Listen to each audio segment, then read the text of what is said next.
I'm really excited to have you all here today with me, and let's get started. So, I am the Amazon bestselling author of the workbook Finding Peace, which is really based on attachment, an attachment approach.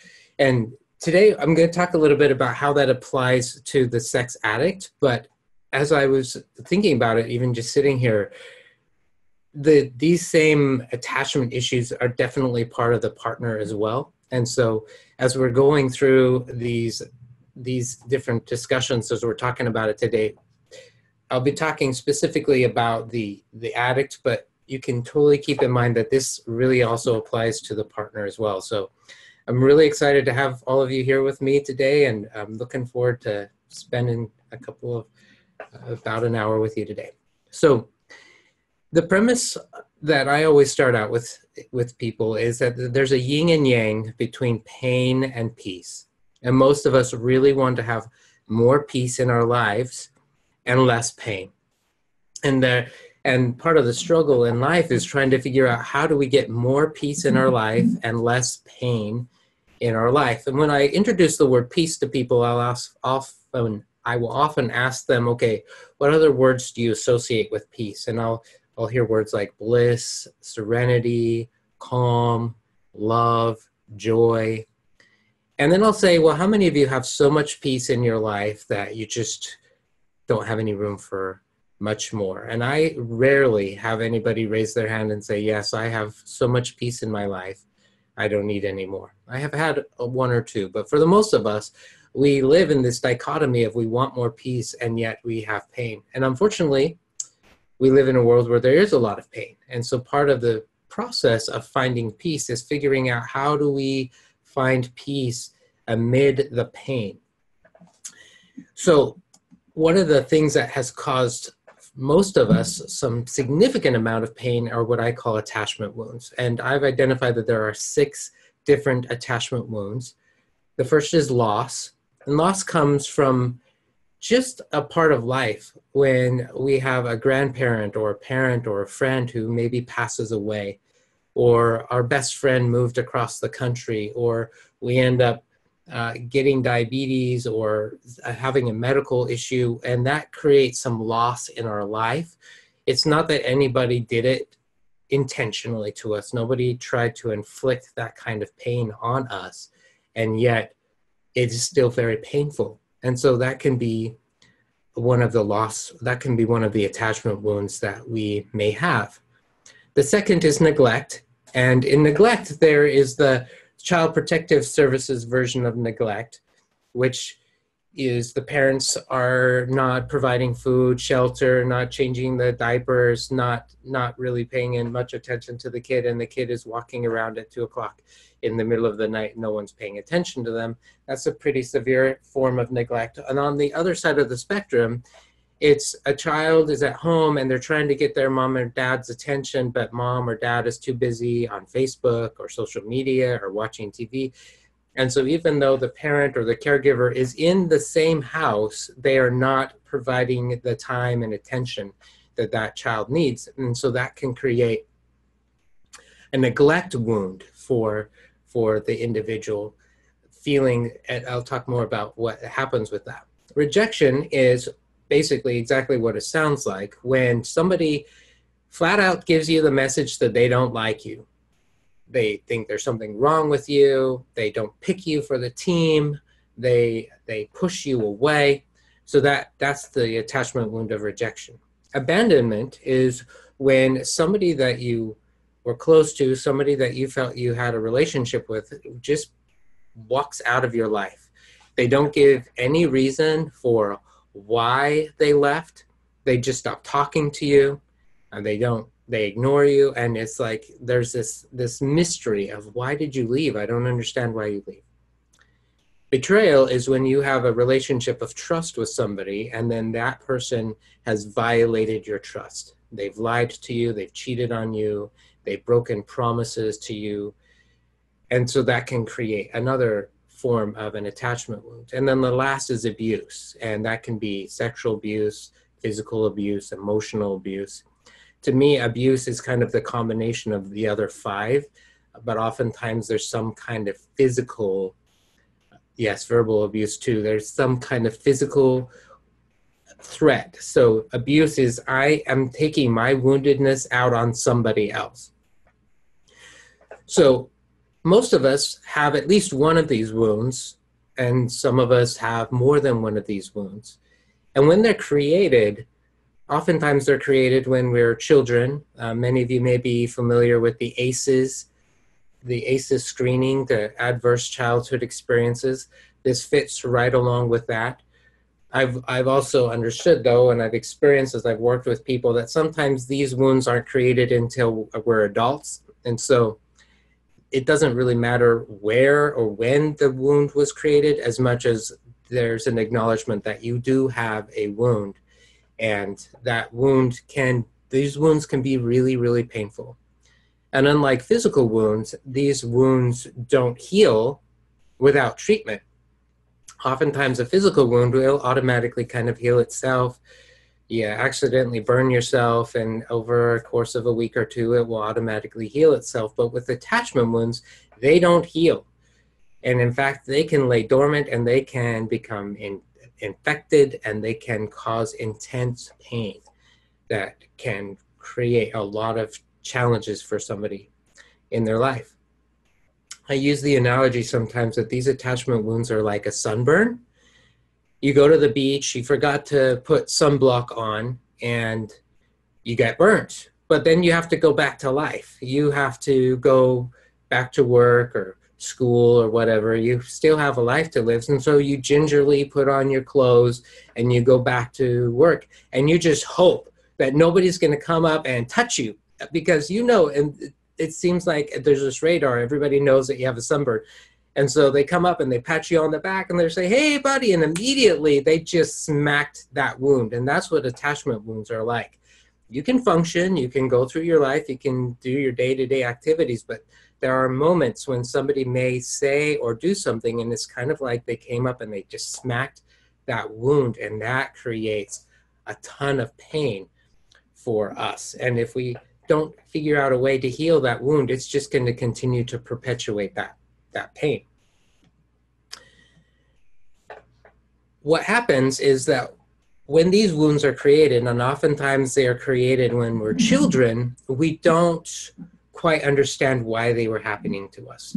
We may not even be aware that they are happening to us, but we try to make sense of why we were abandoned, rejected, betrayed. We try to make sense of all of that. And what we end up coming up with are some messages that we end up accepting as true that are core beliefs. And those core beliefs are what we then use as an explanation as to why these bad things have happened to us.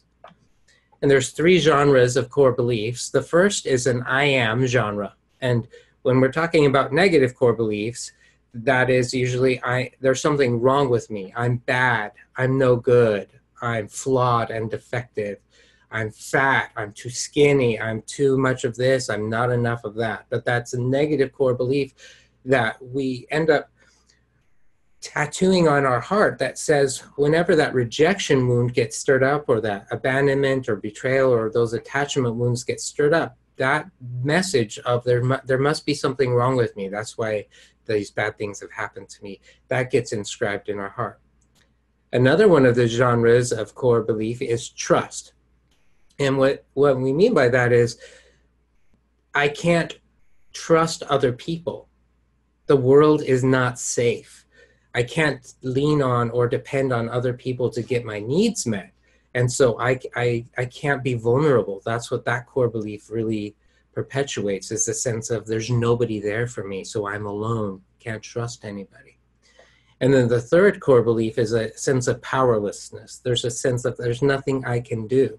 So it becomes a very amazing trifecta of negative core beliefs, because if I believe that there's something wrong with me, and I believe that there's nobody that I can turn to for support or help, that leaves me really in a tight spot where I feel like, well, I'm not good enough and there's nobody around for me to be able to lean on. So I'm stuck, I'm powerless. And so it builds on each other. These 3 negative core beliefs, these genres of negative core beliefs build on each other.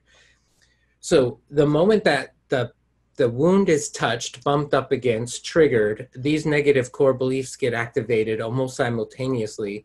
And then we begin to feel some feelings of anger, fear, or sadness. Anger is a sense that something's been taken away from me without my permission.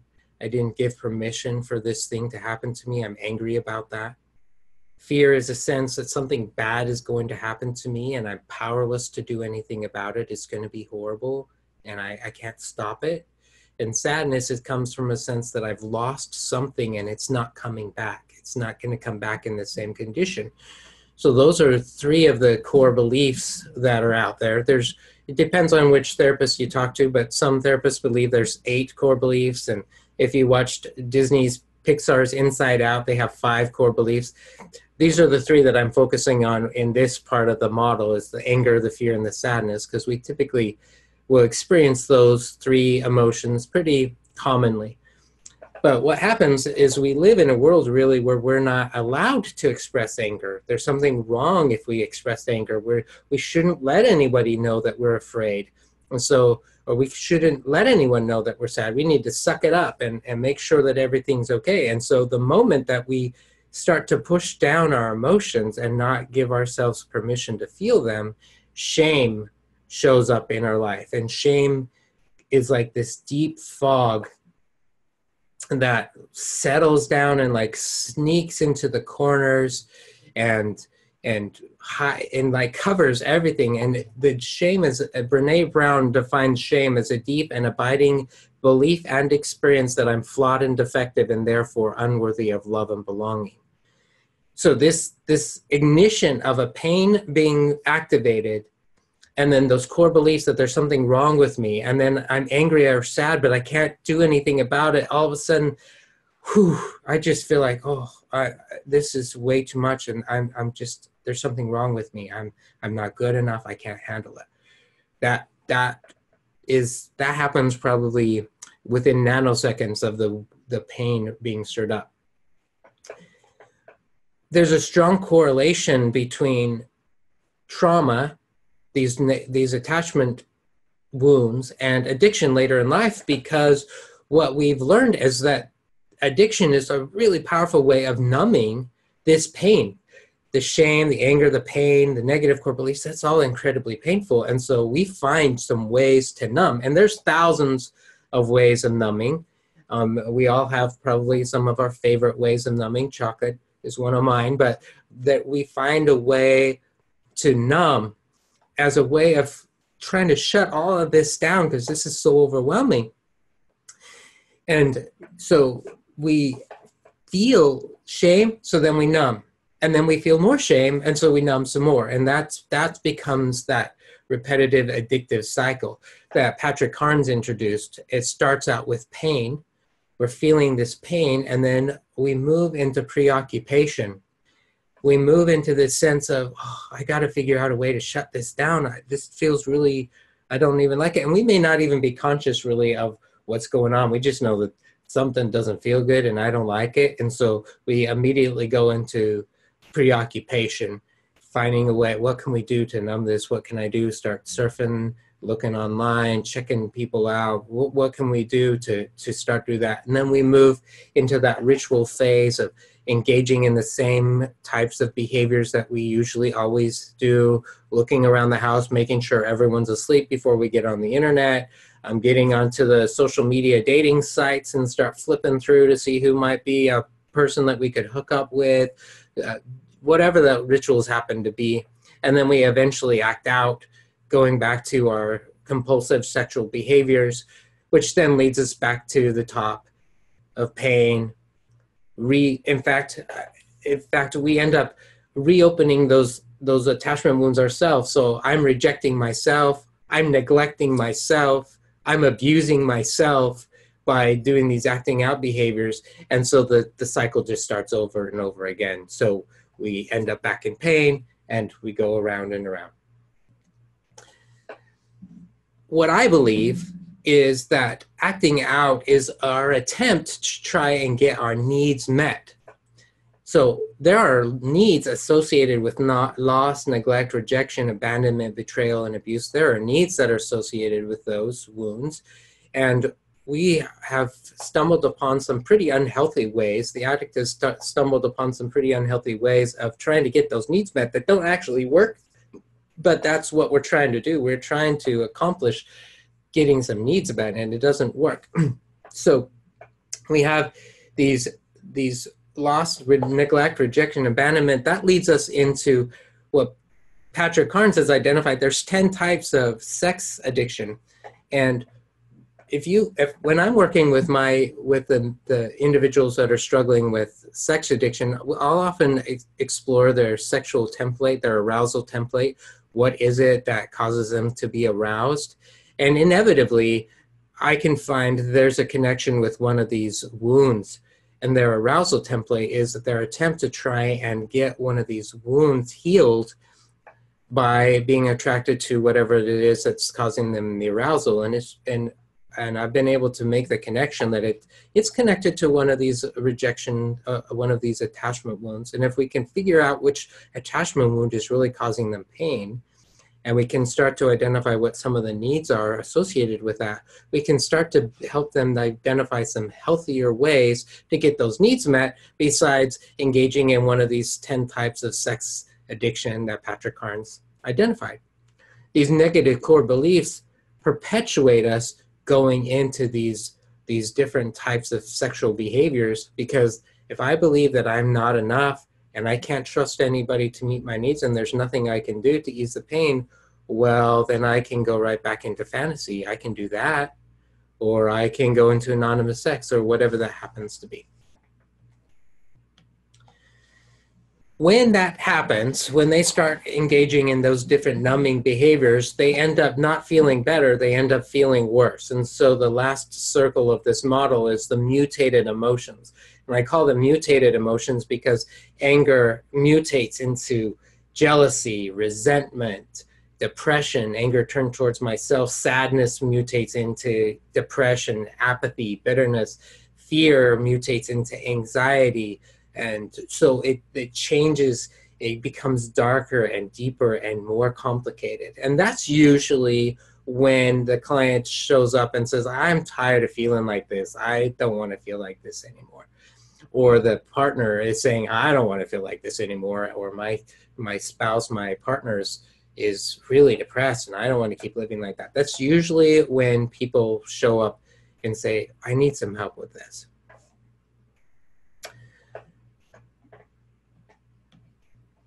So when they come in, then we got to figure out, well, how do we get back to peace? We want to take off these layers and we want them to get back to peace. And so the first thing we need to do is to provide them some tools to help stopping the numbing. And that's what a lot of the addiction programs are that are out there. That's what CSAT is all about. That's what sex addiction therapists are all trying to do. We're trying to help you develop some tools to help you stop the numbing. So that's the first step. If we can't stop the numbing, then we're not going to be able to get to the deeper, more important issues of the attachment wounds and trying to heal them. So we spend a lot of time in the program that I run with LifeStar. We spend probably the first year of treatment with working with them on and helping them develop some patterns of stopping acting out behaviors, reaching out for support, doing the 12 steps. We provide a lot of tools during that process before we even start to uncover the trauma work.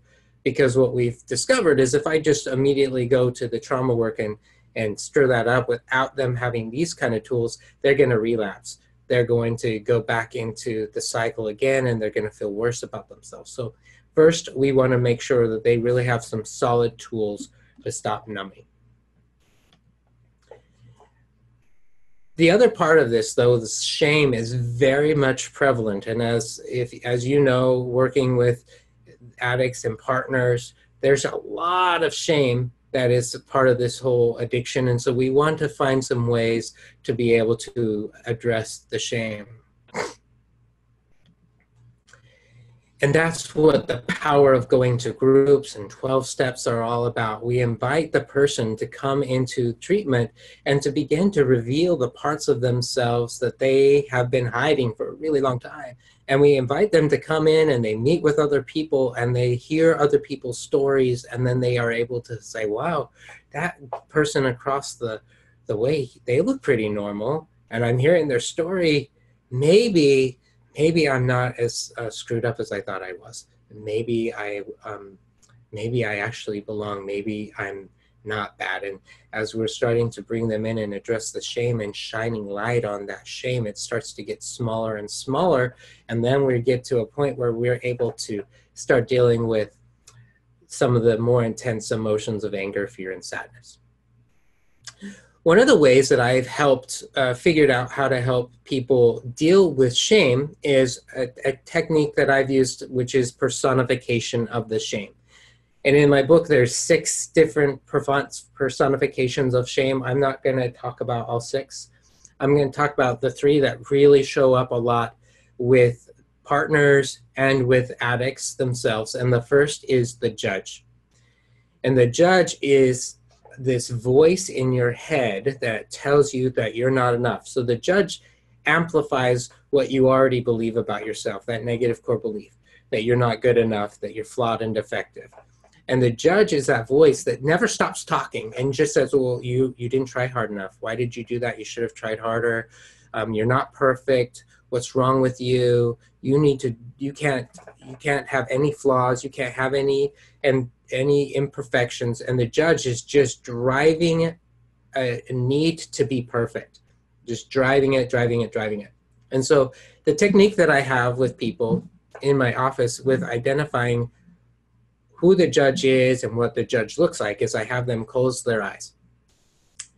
And I have them imagine that they're in a soundproof building, a soundproof room, and they're the tech. They're the guy or the woman who's on the side where they're recording. They're in an audio studio, and they're on the side where they're going to be recording whoever's speaking in the other room, except that they can't see who's in the other room. The lights are out, and the other person is in a soundproof box, so you can't see them, but you can hear what it is that they have to say. And so then I say, okay, tell me what kind of messages the judge says to you. What do you hear? And then the individual will start to list some of those judgmental things. I'm too fat. I didn't try hard enough. I'm a screw up. There's something wrong with me. I have them start to identify, okay, so those are some of the messages that the judge is telling you. Now, tell me what the judge sounds like. And at first they're a little bit confused about what I mean by that, but it's just like, tell me the quality of the voice. Is it a female voice? Is it a male voice? Is it loud? Is it soft? Is it harsh and scratchy? Is it soothing? And they'll start to identify some of the qualities of the sound of that voice. And I'll say, okay, so now you've started to identify that's what the judge sounds like. How often do you hear the judge? And inevitably, most people will tell me, I hear the judge all the time. It never shuts up. Oh my gosh. I never even recognized that it was there, but it's like following me around and poking me on the shoulder all the time. It's always telling me that I'm not good enough. I'm like, great. Now let's turn on the light.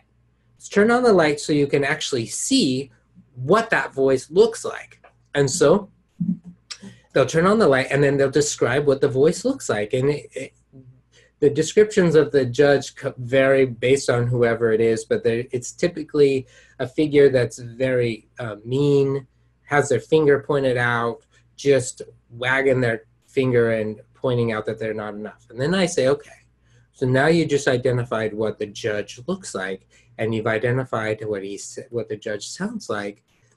Let's put that judge over on the chair across the room. And I just want you to have them sit there for a minute. And I just want you to acknowledge that it's there and tell me what comes up for you as you see the judge. And then they'll be able to process. So I'm really angry about that. I'm really angry about what the judge is doing to me. I don't like it. And what we've just done is we've been able to take shame, turn it into a figure, and put it across the room so we actually can do something with it. We can now have a dialogue with it. We can talk to the judge and we can say, you know, I don't actually believe what you have to say. Or one of the powerful tools that we use is just to say to the judge, I see you. I see you sitting over there. And wow, that gives the client an enormous sense of power. Like, yeah, I can see you. And what I've discovered as we do this exercise is that the moment that I point out the judge and say, I see you, the judge stops talking. The judge is a part of shame. Shame doesn't like to be seen. Shame likes to hide in the dark. And so the moment I call the judge out and I say, I see you, I hear you, the judge is like, whoa, and stops talking. And now we have a reprieve for a little bit. And we can start to say, okay, what do you want to do with this silence? And we can do some powerful work with that. So that's the exercise. Usually the judge is the shadow of shame I start out with, because that one seems to be the loudest and most obnoxious for most people. So we work with that. The second shadow of shame that we work with is the impotent one. And the impotent one is the voice that tells you that you're powerless, that you can't, that you're never going to get any better, that your life is never going to change. I don't know why you're even trying. You should just accept the fact that it's never going to be better. And so it's very much a sense of a victim, very much a victim. And so the judge and the impotent one will tag team each other. The judge will say, man, you suck. You're horrible. I can't believe that you don't try harder. And then the impotent one will say, yeah, but you're never going to get any better, so I don't even know why you try. So we do the same exercise with the impotent one as we do with the judge. We have them imagine what the impotent one looks like, have them identify, wow, that one's not very fun to have around with me either. And we begin to identify them so we have power over them. The last of the shadows of shame I want to talk about today is the rebel. The rebel is very much the voice of the addict. Forrest Benedict, in his book, The Life After Lust, he talks about the evil genius, and this is very much the same kind of concept. The rebel is the shadow of shame that says, you should just do what you want. Who cares that it hurts anybody else? Who cares that it caused pain and disruption in other people's lives? You need to be able to do whatever it is that you want so that you can feel better about yourself, so you can numb this pain in a different way. So the rebel is very much that voice of the addiction. So when we're stuck in that sense of shame, sometimes the rebel is the one who says, well, let me pull you out. Let me get you to go back and act out again. And the rebel entices you to go around the cycle, the addiction cycle, and starts to preoccupy yourself, and then gets you to go back into the rituals, and then gets you to act out. That rebel is that part. And so we do the same thing with the rebel as we do with the other shadows of shame, and we begin to identify, okay, when does the rebel show up in your life? When does the impotent one show up in your life? When does the judge show up in your life? And we start to identify these shadows of shame so we can have some power over each of these shadows, and we can do something with them. As we start to identify these shadows of shame and start to enhance our own ability to dialogue with them, we can then help them start to work with their core emotions of fear, sadness, and anger. We want to help them transform those emotions, not to mutated emotions, but we actually want to help them transform them to more healing experiences. So for me, the opposite of fear is faith. Fear is a sense that something bad is going to happen and I'm powerless to stop it. But if I can identify what it is that I'm afraid of, now I can step into the fear. I can step into that fear and start to practice faith. And faith can be very spiritual or religious, and that can definitely be a component for a person who maybe is faith-based, but they don't have to be faith-based to do this. The faith is a sense that even though something bad may happen, I'm going to be okay. And so I'm going to step into that fear. I'm going to exercise faith, and I'm going to reach out. I'm going to ask for getting my needs met. And it may not happen, it may not work out, but I'm going to try. And that's what faith is. So we help them experience and express their fear, and then step into a sense of faith, like I'm going to reach out and ask for help. Sadness, again, is a sense that I've lost something, and I'm not going to, it's not ever going to be okay. I'm never going to get it back. It's gone forever. And the opposite of sadness for me is hope. That yes, I have lost some things. I have to admit that I have lost some things, but I'm going to be okay. Life is going to, I can still find joy. I can still find peace. There's hope that I'm going to be able to have connection. And so as we allow them to express their sadness and feel that, what we're hoping that they will do is be able to transfer that into a sense of hope. Like it's not all going to be horrible for the rest of their life. And then anger, the sense that something's been taken away from me without my permission, we want to transfer that into a sense of love. I don't need to carry around anger and resentment all the time. I can express, yes, I'm angry that this thing happened and I didn't say that it was okay. And now I can learn how to let that go, and I can learn how to be more loving with myself. I can learn how to be more loving with the other people. And so in this phase of the treatment, that's really what we're working with, is helping them transform those emotions from fear, anger, and sadness into faith, hope, and love. When we help them lean into their discomfort of helping, so I'm trying to read what I'm writing. I got stuff in front of my face. We help them lean into the discomfort of asking for their needs to be met in a healthier way. So we go back to those wounds of loss, neglect, rejection, abandonment, and betrayal. And I said earlier that each one of those has a need associated with it. So let me go over what those needs are.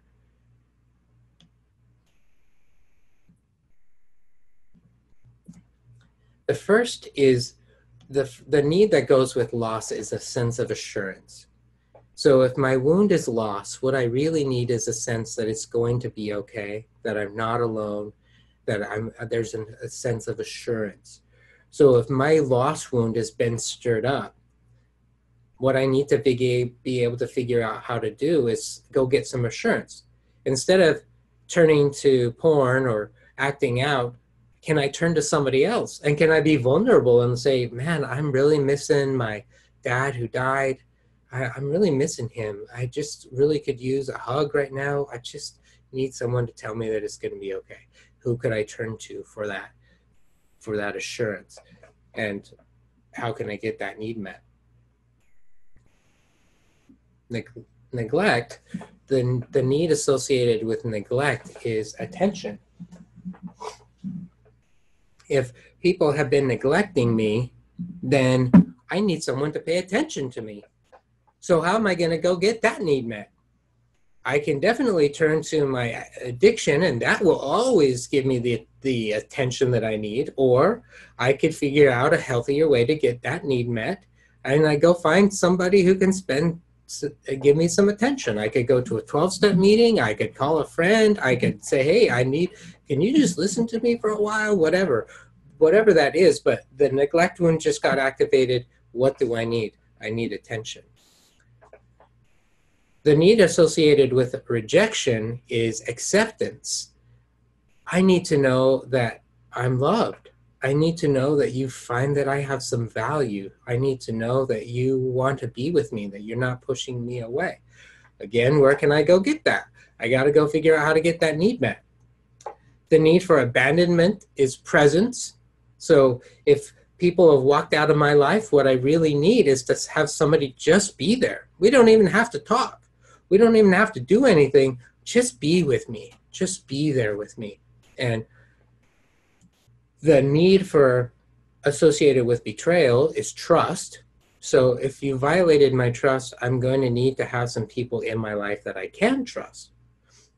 With the partner who's spouse or a partner is the one who's been lying and cheating and all of those things, definitely there's definitely a betrayal there. In order for that relationship to heal, the partner is going to need to have some trust. So the addict is going to have to behave in a way that restores trust in order to get that need met. While that process takes a long time, the partner also needs to maybe have some other people in their life that they can turn to have trust. And sometimes that could be going to a spouse's support group or a spouse's therapy group where they are able to lean on some other people, family members also. And the need that comes with abuse is compassion. I just need you to be kind to me. I need you to treat me with respect. I need you to help me feel, I need to just have somebody treat me like I'm a person. Justin asked about about enmeshment, balance, would sovereign space, firm boundaries. Yes, that would be a part of that. So, you know, as we're looking at these attachment wounds, sometimes enmeshment, and that's our unhealthy way of also trying to get these needs met, and that gets us back into those places of numbing. And so as we're looking at what our needs met, I'm gonna need to find healthy places to get these needs met. That definitely means that I'm gonna need to have some boundaries for myself.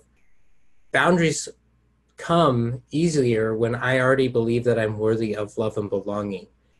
But sometimes when I don't believe that I'm worthy of love and belonging, it's harder for me to establish those boundaries. So I learn how to do that with some healthy people first, and then try to apply those in more of the toxic relationships that we maybe are experiencing in our lives. As we start to learn how to get those needs met, we are also learning how to rewrite the negative core messages. Instead of believing that I am messed up, there's something wrong with me, I can't lean on other people to be there for me, I'm powerless. Every time we reach out and try to get one of those needs met and it works in a healthy way, we've just rewritten that negative message. We've been able to say, well, actually, I am worthy of love and belonging. Actually, there are people in my life that I can lean on for support. There are people that I can trust. I'm not powerless. There are things that I can do. And we start to rewrite those negative messages into powerful, positive messages. I am enough. I can trust others. I am powerful. I have choices. I can do what I need to do. And as we do that, we begin to step into that sense of peace. We learn that the way to heal pain is not acting out, but through reaching out for healthy connection that reassures us that we are enough now as we are. Shannon was asking if feeling attractive is one of those needs. Absolutely. That goes with the rejection wound. So if I'm not feeling attractive, I'm probably having a rejection wound that's going on. And so I'm just needing someone to tell me they like me.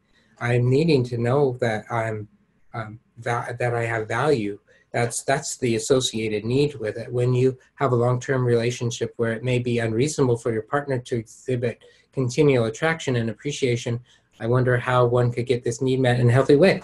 Yeah, so one of the things we learn is that none of us are absolutely perfect, and all of us are flawed, and all of us have wounds. And so if I look at my partner and say, you're the only one in my life that is going to be able to help me meet all of my needs, that's going to be really overwhelming, because the partner can't do that because they have their own wounds. So we figure out some other ways that are healthy to be able to get those needs met. So maybe we join a support group, or maybe we start a women's group, or we go to play dates, or we find other activities in the community. We develop relationships with other people so that we can find healthy ways to get those needs met that is not cheating on or betraying our loved one, but yet gets us to be able to get those needs met. I have a buddy in Phoenix who does that really well. Sometimes when he's really needing some assurance, he'll call me up and he'll say, Troy, I just feel like I'm a crappy dad right now. And even though I've turned to my wife and said, am I a good dad? And she said yes, I just need to hear it from somebody else. Can you tell me that I'm a good dad? And I'm like, yes, Matt, you are absolutely a good dad. And he's so vulnerable in that moment, and he's learning how to get his needs met. And so that's a powerful example. Heidi's asking if there is a direct correlation between the severity of the sex addict's wounds and the partners. Do they run in parallel? I don't have studies to back that up, but I would say yes. The deeper the wounds are for the sex addict and the less healing that has happened with those wounds themselves, the more they're going to act out in unhealthy ways of trying to get those needs met. And in that process, they are creating wounds for the partner, rejection wounds, betrayal wounds, neglect wounds. They are creating all of those wounds in the partner. And so the wounds for the partner, they're like fresh. They didn't know that that's what they signed up for when they got into this relationship. And yet now they are having some intense, painful attachment wounds that have just been created. And so we're trying to help the addict stop acting out so they don't continue to perpetuate the wounds in the partner. We also have to help the partner not take responsibility and own the negative core beliefs that it's their fault, that there's something wrong with them, that they actually are enough, and that their addict partner's behaviors are not a reflection of their own core identity. Laura is asking if you feel your relationship is, let me go up. If you feel your relationship is toxic and re-traumatizing prior wounds, where you draw the line to try and repair the wounds and remain in partnership, and what are the signs you should decide to continue life on a separate path? It really goes, to answer that, it's really going down to how much do I still believe those negative core messages that I am not enough, that there's something wrong with me, I can't trust other people, and I'm powerless. If the other person continues to engage in toxic behaviors, but I have come to the belief that I am enough, that there is something that I can do, I become much clearer. It becomes much clearer for me to make the healthy choices that I need to make, that says maybe this relationship needs to end. Because I've been able to embrace the peace in myself that I'm enough. And so it really goes down to that sense of rewriting those negative core beliefs for ourselves and helping us tap into the sense that I am enough. Forrest is asking, can we meet some of our own needs like attention, or do we need others to meet them? That's an excellent question, Forrest. Sometimes we can meet our own needs. We can do self-care. We can practice self-compassion. That's a huge component of this whole healing process. Let's practice some self-compassion. Let's be kind to ourselves. And sometimes in practicing self-compassion, we realize, yeah, I also need to get some loving from somebody else. I use an analogy of the love and belonging tank.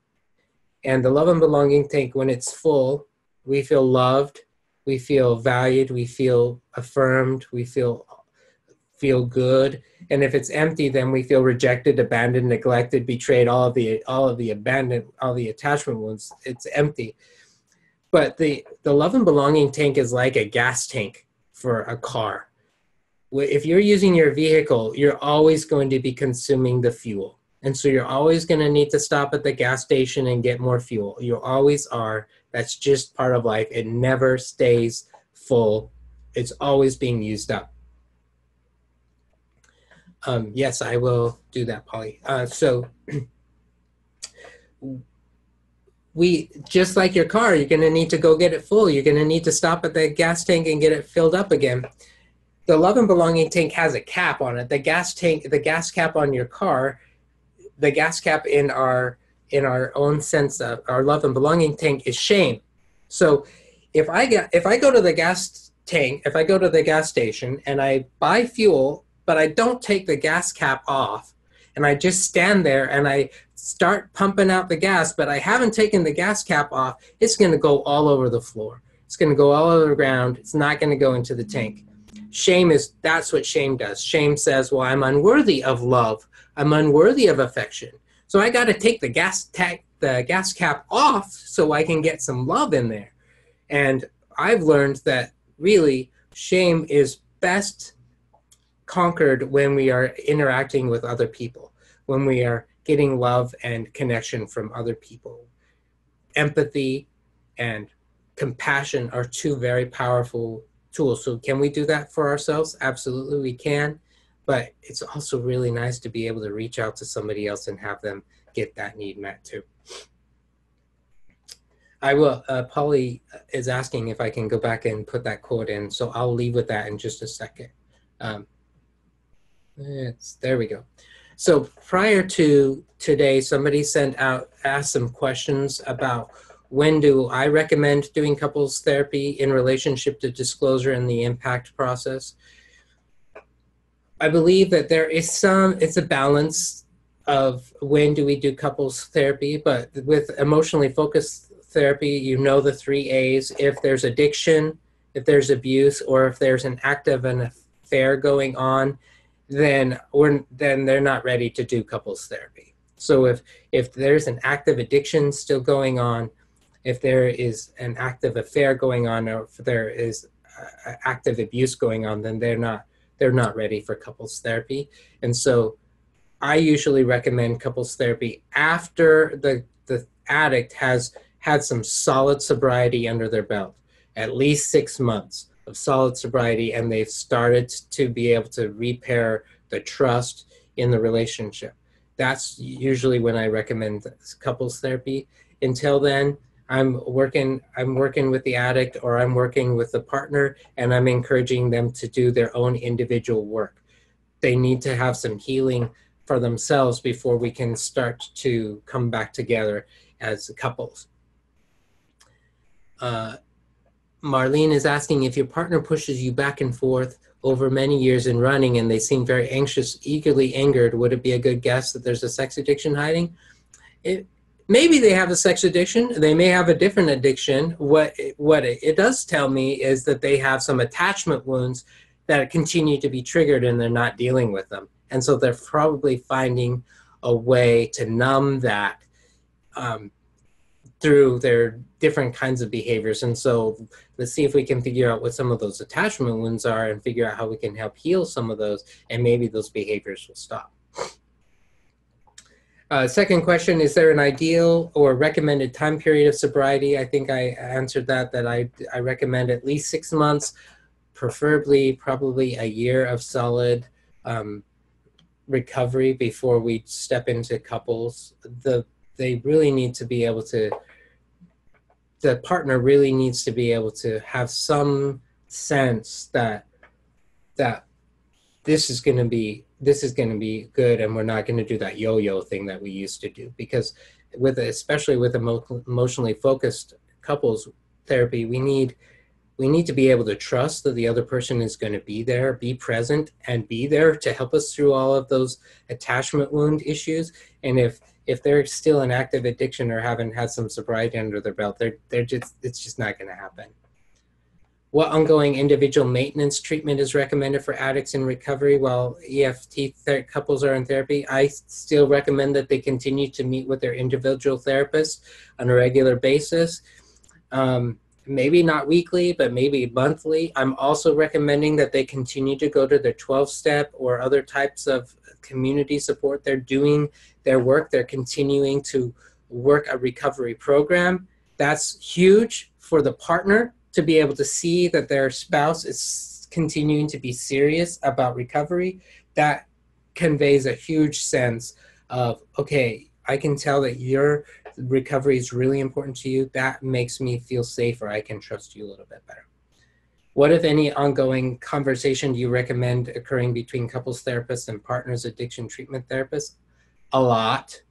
Ideally, if they are on the same office, that's wonderful. The therapists can talk to each other. But if they're not, I recommend that there is some conversation that's going back and forth between the different therapists, because we're doing three things at once. We're trying to help each of the individuals in the healing experience. Both of them have stuff, and we're trying to help heal the relationship. And so having that open dialogue between each other is going to have a huge impact in the overall recovery for those partners. So let me go back now and see what other people have asked. I think I answered that. Kathy asked, how do you reduce shame by interacting with another person? If it's your partner and they don't trust, they won't abandon you even though they've never abandoned you. How do you reduce shame by interacting with another person if it's your partner? And so again, with that person has these abandonment wounds are really, really intense. And so we're going to need to do probably some more intensive trauma treatment for that abandonment wound, so that that's not so tender for that person. And then as that's starting to heal, then we can start to try and work that out as a couple. The shame is very much associated with the negative core belief that I'm not worthy of people sticking around. And that's probably come from some pretty deep past abandonment. So EMDR works really well in rewiring some of that negative core beliefs. Other kinds of somatic therapies may work, but we want to do some more abandonment work around that in order to reduce the shame so that healing can take place. How long does treatment usually last? So that's a great question. It really depends on the severity of the wounds and the numbing behavior. So when we're talking about sex addiction, it takes at least 2 years to rewire the brain to not continue to use the numbing strategies as a way of acting out, and finding some other ways to do that are more healthy. So it takes about 2 years to solidly change the brain that way. If they don't have an addiction, but they're just working through the attachment wounds, it really depends on the severity of the wounds, how long they've had them, how many times has it been repeated over the course of their life. So it's hard to say exactly. Marlene said, just checking, when you referred to wound attachments, was that what you described earlier, feeling unworthy, not getting attention, not feeling attractive? Yeah, so the wounds are loss, neglect, betrayal, abandonment, rejection, abuse. So whenever you get bumped, simultaneously the negative core beliefs get lit up. I'm unworthy, there's something wrong with me, and therefore I'm not beautiful. And so then we start to challenge those, as we've discussed.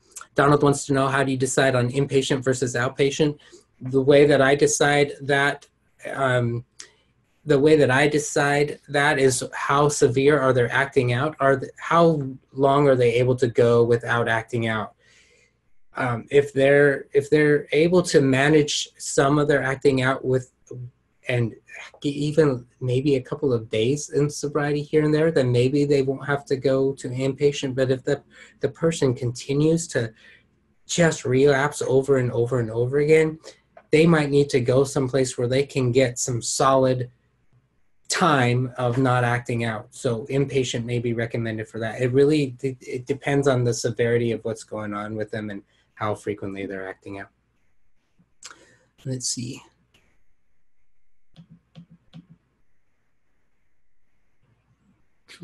Okay. Colleen is wondering if we can get a copy of this PowerPoint. I'm sure we probably could.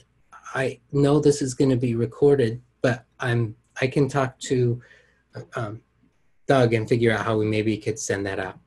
Corey is wondering, how do you know whether or not you're a sex addict and just someone who is dealing with pain with sex? That's a great question. So sexhelp.com has a free screening form that a client can go to, or anybody can go to, and they can take that test. And Then they'll be able to see how they score compared to other addicts that are sex addicts. So that screening will at least give the person some idea of whether or not this is an addiction. My definition of an addiction is I'm engaging in a behavior or a substance that I'm using to numb pain that I can't seem to stop, even when my life becomes unmanageable and my life begins to fall apart. So yes, there are some people that will use sex as a way of numbing pain, but their life isn't falling apart. They're able to control it. It's just like with alcohol. Not everybody who drinks alcohol is an alcoholic, but the alcoholic is somebody who they engage in drinking and then they can't seem to stop, or they continue to run their car into a tree, or they continue to have problems. And so it's really the complexity of what are the consequences of your acting out, and is it causing you or other people pain? Regardless of whether or not they have an addiction, if they're numbing, then let's try to find a way to get that wound healed so they don't have to numb so much. Chelsea, should you heal your wounds by getting your needs met in a healthy way by reaching out to multiple people for different needs, or should you find one person to reach out to for all your needs, like a sponsor? So like I said earlier, one person does not have the ability to meet all your needs, even if they're your spouse. They just don't, because they have their own wounds too, and they're not perfect. And so they're not going to be able to get all of your needs met. Yes, it's wonderful to be able to turn to your spouse or your partner or a sponsor to get a lot of those needs met. But if I have the expectation that my spouse or partner is going to be the one who's going to meet all of my needs, oh my gosh, that's so much pressure for both me and my partner. So that's not going to work out very well for them. So I'd recommend you develop a community of support. All right. Are there any questions? So Polly was asking if I could go back and show you that slide with the tattoos. So there, I'll leave you with that.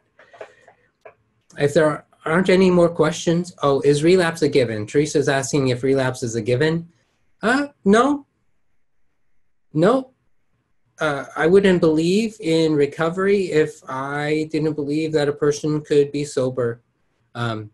And so relapse is not a given.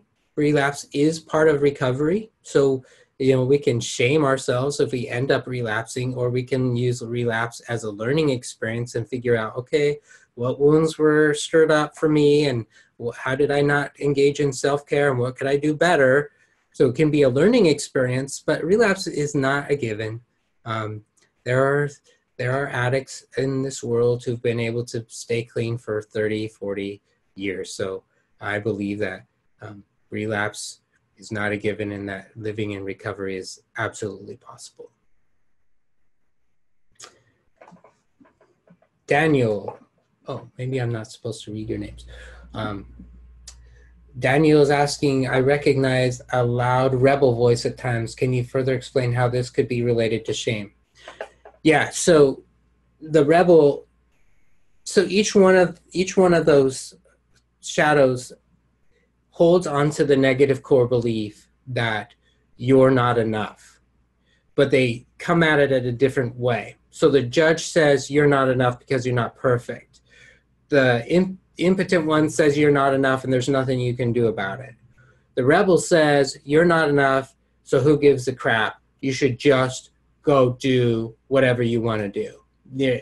So it's this sense of, yeah, well, you're not enough, but who cares?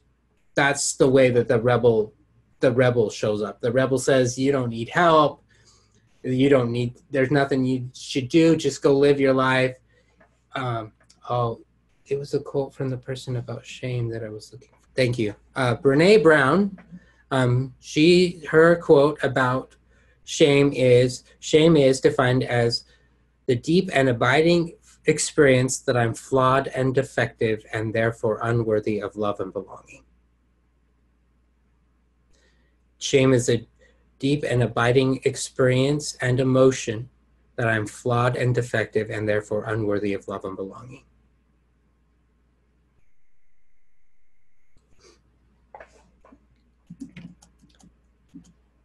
Well, thank you so much for spending time with me today. I hope that you found it helpful. And thank you for all the work you do in trying to lift and provide light to other people and help them find peace. I hope you have a wonderful rest of your day.